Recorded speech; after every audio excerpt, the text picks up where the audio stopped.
Friends, welcome back to my channel. ಇವತ್ತು ಬಂದು ನಾನು ಡೈಲಿ ವ್ಲಾಗ್ ತೋರಿಸ್ತಾ ಇದ್ದೀನಿ. ಮೊನ್ನೆ ಬಟ್ಟೆ ಎಲ್ಲ ಒಗ್ದಾಕಿದ್ದು, ನಾವು ತುಂಬ ಇತ್ತು ಬಟ್ಟೆ ಮೇಲೆ ಒಗ್ದಾಕಿದ್ದು. ಅದನ್ನು ತಂದು ಮಡ್ಚಿಡೋದು ಅಂದರೆ ಈ ಥರ ಇದೆ ಬೀರು. ಈ ಥರ ಇದ್ದರೆ ಇದರಲ್ಲೇ ಇಡೋಕ್ಕಾಗಲ್ಲ ಬಟ್ಟೆ. ಅದಕ್ಕೋಸ್ಕರ ಇದನ್ನೆಲ್ಲ ಕ್ಲೀನ್ ಮಾಡಿಬಿಟ್ಟು ಆಮೇಲೆ ಅದನ್ನ ಇಟ್ಟರೆ ಆಗ ಕ್ಲೀನಾಗಿರುತ್ತೆ. ಈಗ ನಾವೇನೋ ಒಂದು ಬೇಕು ಅಂತ ಅಂದಾಗ ಬಂದು ಹಿಂಗೆ ಇಟ್ಕೊಂಡು ಹಿಂಗೆ ಎಳ್ದ್ಬಿಡ್ತೀವಿ. ಅದರಿಂದ ಈ ಥರ ಆಗ್ಬಿಟ್ಟೈತೆ. ಇದನ್ನು ಕ್ಲೀನ್ ಮಾಡ್ತಾಯಿದ್ದೀನಿ. ಕ್ಲೀನ್ ಮಾಡಿಬಿಟ್ಟು ಆಮೇಲೆ ಒಗ್ದಿರೋ ಬಟ್ಟೆನೆಲ್ಲ ಇದರಲ್ಲಿ ಜೋಡಿಸಿದ್ರೆ ಕ್ಲೀನಾಗಿರುತ್ತೆ. ಇದು ಫುಲ್ಲು ನನ್ನ ನೈಟೀಸು, ಮನೆಗೆ ಹಾಕೋ ನೈಟೀಸು. ಆಮೇಲೆ ಅದು ಬಂದು ಮೇಲೆ ಇದು ಬಂದು ಫುಲ್ಲು ಚೂಡಿದಾರ್ಸು ನಾನು ಹಾಕೋದು. ಅದು ಬಂದು ನಮ್ಮ ರೇನ್ ಬಟ್ಟೆಗಳು. ಹೊರಗಡೆ ಏನಾದರೂ ಹೋದರೆ ಫಂಕ್ಷನ್ಸ್ ಏನಾದರೂ ಆ ಥರ ಫ್ರಾಕ್ಸ್ ಎಲ್ಲ ಅಲ್ಲಿ ಇಟ್ಟಿದ್ದೀನಿ. ಇದೆಲ್ಲ ಆರಿಂದು. ಇದನ್ನೆಲ್ಲ ಕ್ಲೀನ್ ಮಾಡಿಬಿಟ್ಟು ಆಮೇಲೆ ನಿಮ್ಮ ಜೊತೆ ಸಿಗ್ತೀನಿ. ಈ ವಿಡಿಯೋ ಇಷ್ಟ ಆದರೆ ಪ್ಲೀಸ್ ಲೈಕ್ ಮಾಡಿ, ಕಮೆಂಟ್ ಮಾಡಿ, ಶೇರ್ ಮಾಡಿ. ಪ್ಲೀಸ್ ಸಬ್ಸ್ಕ್ರೈಬ್ ಮಾಡ್ಕೊಂಡು ನೋಡಿ. ಇದುವರೆಗೂ ಯಾರು ಸಬ್ಸ್ಕ್ರೈಬ್ ಮಾಡ್ದೆ ನೋಡ್ತಾ ಇದ್ದೀರಾ, ಪ್ಲೀಸ್ ಸಬ್ಸ್ಕ್ರೈಬ್ ಮಾಡ್ಕೊಳ್ಳಿ. ಬನ್ನಿ ಈಗ ವಿಡಿಯೋ ನೋಡ್ಕೊಂಡು ಬರೋಣ.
ನಾನು ಬಟ್ಟೆ ಜಾಸ್ತಿ ಸೇರಿಸ್ಕೊಳ್ಳಲ್ಲ.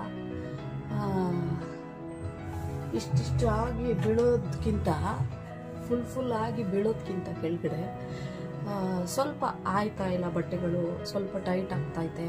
ಆಮೇಲೆ ಮಕ್ಕಳಿಗೆ ಆಗಲ್ಲ ಅಂತಂದರೆ ಯಾರಿಗಾನ ತೆಗೆದು ಕೊಟ್ಬಿಡ್ತೀನಿ. ನಾನು ಇಟ್ಕೊಳ್ಳಲ್ಲ. ಈ ಥರ ಇರ್ಬೇಕು ನನಗೆ. ಹೀಗೆ ಬೀಳುತ್ತೆ ನೋಡಿ, ಫುಲ್ಲು ಆಗಿಬಿಟ್ಟು ಬೀಳ್ತಾ ಇರುತ್ತೆ ನೋಡಿ. ಆ ಥರ ಎಲ್ಲ ಬಟ್ಟೆ ಸೇರಿಸ್ಕೊಳ್ಳಲ್ಲ ನಾನು. ಇರೋ ಬಟ್ಟೆನೇ ಈ ಥರ ಇರಬೇಕು ನನಗೆ, ಸ್ವಲ್ಪ ಕಡಿಮೆ ಆಗಿರಬೇಕು. ಈ ಬಟ್ಟೆಗಳೆಲ್ಲ ಎಷ್ಟೊಂದು ಸರಿ ಕೊಟ್ಬಿಟ್ಟಿದ್ದೀನಿ. ಬೇರೆಯವ್ರಿಗೆ ತೆಗ್ದು ಕೊಟ್ಬಿಡ್ತೀನಿ, ಇಲ್ದಿದ್ದವ್ರಿಗೆ ಕೊಟ್ಬಿಡ್ತೀನಿ. ಅವರನ್ನು ಹಾಕೋಬೋದಲ್ಲ. ಆಗದಿದ್ದ ಬಟ್ಟೆ ನಮ್ಮ ಮನೇಲಿ ಇಟ್ಕೊಂಡು ಏನು ಮಾಡೋದು? ಅದಕ್ಕೋಸ್ಕರ ತೆಗ್ದು ಕೊಟ್ಬಿಡ್ತೀನಿ ಯಾರಿಗಾದರೂ. ಆಗಲೇ ನಮಗೆ ಕಡಿಮೆ ಆಗುತ್ತೆ. ನಾನು ಬೇರೆ ಬಟ್ಟೆ ಹೊಲಿತಾ ಇರ್ತೀನಲ್ವ, ತುಂಬ ಶರ್ಟ್ಸು ಫ್ರಾಕ್ಸ್ ಎಲ್ಲ ತುಂಬ ಸೇರಿಬಿಡುತ್ತೆ. ಆಗ ಆಗದಿದ್ದ ಬಟ್ಟೆನ ಕೊಟ್ಬಿಡ್ತೀನಿ ನಾನು. ಆ ಥರ ಮಾಡಿ ತುಂಬ ಬಟ್ಟೆಗಳನ್ನ ಸೇರಿಸ್ಕೊಬಾರ್ದು, ಮನೇಲಿ ದರಿದ್ರ ಅಂತಾರೆ.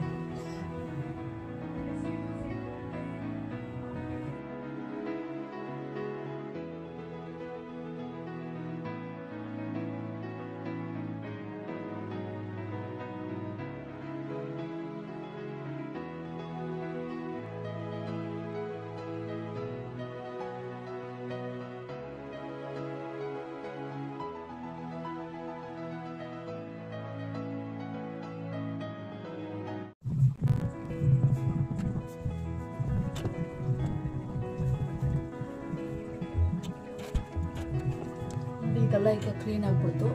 ಈಗ ಒಗ್ದಿರೋ ಬಟ್ಟೆನ ಮಡ್ಚಿ ಇಟ್ಬಿಡ್ತೀನಿ.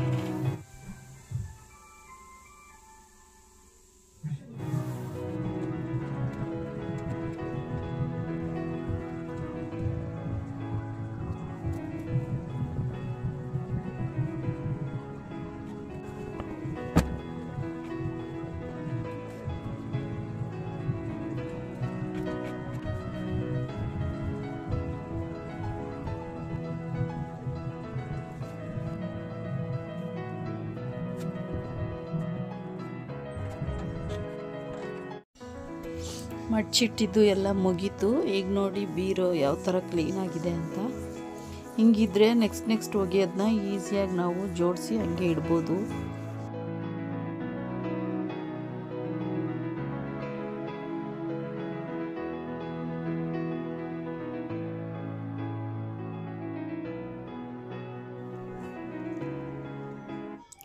ಇವತ್ತು ಬೆಳಗ್ಗೆನೇ ಏನಾಯಿತು ಅಂದರೆ ಫಿಶ್ ಟ್ಯಾಂಕಲ್ಲಿ 2 ಮೀನು ಸಾಕ್ತಾಯಿದ್ದೋ. ಅದರಲ್ಲಿ ಒಂದು ಗೋಲ್ಡ್ ಫಿಶ್ ಇತ್ತಲ್ಲ, ಅದು ಸತ್ತೋಗಿತ್ತು. ಸರಿ, ಅದಕ್ಕೋಸ್ಕರ ನಮ್ಮ ಯಜಮಾನ್ರು ನಾನೇ ಕ್ಲೀನ್ ಮಾಡಿಬಿಟ್ಟು ಹೋಗ್ತೀನಿ ಕೆಲಸಕ್ಕೆ ಅಂತ ಕ್ಲೀನ್ ಮಾಡ್ತಾ ಇದ್ದಾರೆ. ತುಂಬ ಬೇಜಾರಾಗ್ತಿತ್ತು. ನಾವೆಷ್ಟೇ ಮೀನುಗಳು ತಂದು ಹಾಕಿದ್ರು 1-2 ಬಿಟ್ಟರೆ ಎಲ್ಲ ಸತ್ತೋಗ್ಬಿಡುತ್ತೆ. 1 ತಿಂಗಳಿಗೊಂದ್ಸರಿ ಇಲ್ಲಾಂದರೆ 15 ದಿವಸಕ್ಕೊಂದ್ಸರಿ ತೊಳಿತಾ ಇರ್ತೀವಿ ಟ್ಯಾಂಕ್ನ. ಆದರೂ ಸತ್ತೋಗಿತ್ತು ಒಂದು ಮೀನು. ಈಗ ಒಂದೇ ಇರೋದ್ರಿಂದ ಇನ್ನೊಂದು ತಂದು ಬಿಡಬೇಕು. ಇವತ್ತು ಸ್ನಾನ ಮಾಡಿದ್ದು ಮಕ್ಕಳು ಬಟ್ಟೆ ಎಲ್ಲ ಇತ್ತು, ಅದನ್ನು ವಾಷಿಂಗ್ ಹಾಕ್ತಾಯಿದ್ದೀನಿ. ದಿನ ಇರುತ್ತೆ ಬಟ್ಟೆ ಕೆಲಸ. ಮೊನ್ನೆ ಇದ್ದಿದ್ದನ್ನೇ ಅದನ್ನೆಲ್ಲ ಮಡಚಿ ಬೀರೋ ಕ್ಲೀನ್ ಇರಲಿಲ್ಲ ಅಂತ ಇಟ್ಬಿಟ್ಟಿದ್ದು. ಈಗ ಕ್ಲೀನ್ ಆಗಿರೋದ್ರಿಂದ ಈಗ ಇದು ಒಗೆದ್ಮೇಲೆ ಇದು ಒಣಗಿದ್ರೆ ಈಸಿಯಾಗಿ ನಾನು ಮಡಚಿ ಒಳಗಿಟ್ಬಿಡ್ಬೋದು. ಸ್ಕೂಲ್ಗೆ ಹೋಗ್ಬಿಟ್ಟು ಬರೋಷ್ಟರಲ್ಲಿ ಒಗೆದಿತ್ತು ಬಟ್ಟೆ, ಅದಕ್ಕೋಸ್ಕರ ಒಳಗಡೆನೇ ಒಣಗಾಕೋತಾ ಇದ್ದೀನಿ. ಮೇಲೆ ಹೋಗಲಿಲ್ಲ ಟೆರೆಸ್ಗೆ. ಫ್ರೆಂಡ್ಸ್, ದಯವಿಟ್ಟು ಸಬ್ಸ್ಕ್ರೈಬ್ ಮಾಡ್ಕೊಂಡು ನೋಡಿ. ಇದುವರೆಗೂ ಯಾರು ಮಾಡ್ಕೊಂಡಿಲ್ಲ ಅವ್ರು ಮಾಡ್ಕೊಂಡು ನೋಡಿ ಪ್ಲೀಸ್.